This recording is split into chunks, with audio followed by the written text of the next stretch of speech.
Panoorin niyo po to hanggang dulo. Nakaganda po itong technique. At alam ko na matututo talaga kayo dito.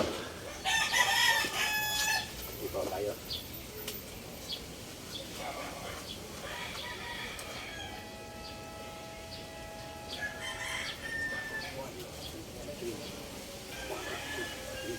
Bilis! 1, 2, 3, back! Bilis! 1, 2, 3, back! Wow.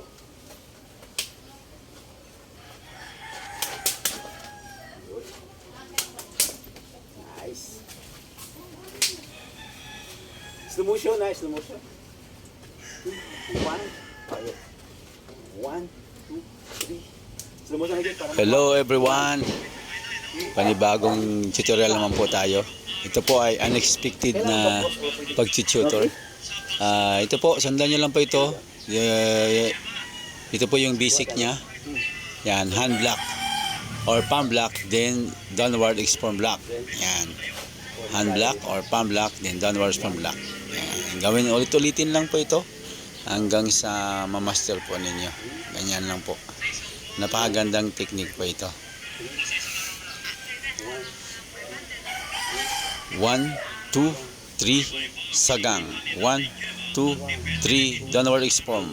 1, 2, 3, 4. Bilis. Yan. Hanggang sa ma-master nyo lang po, ulit-ulitin lang po. Ayan na po. Ito na po yung application.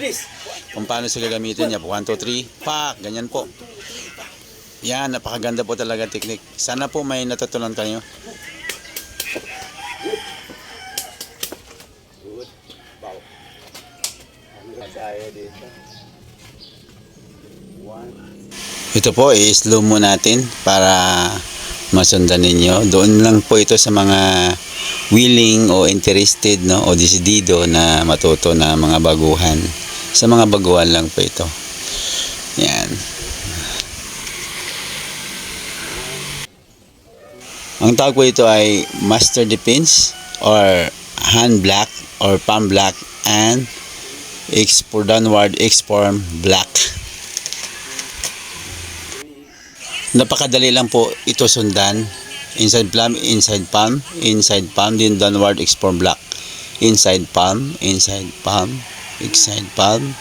downward expand block. Yan po. Bilisan mo, subukan yung bilisan hanggang sa ma-master po ninyo. Tapos, kukuha po kayo o hanap kayo ng partner nyo para masubukan ninyo at para mas makuha ninyo at maintindihan. O, yan, ganyan po. Yan. Don't forget to like and share. At pag-ipindot na rin yung notification bell para updated pa kayo sa susunod pa na mga update. I hope you learn a lot from this. Thank you for watching.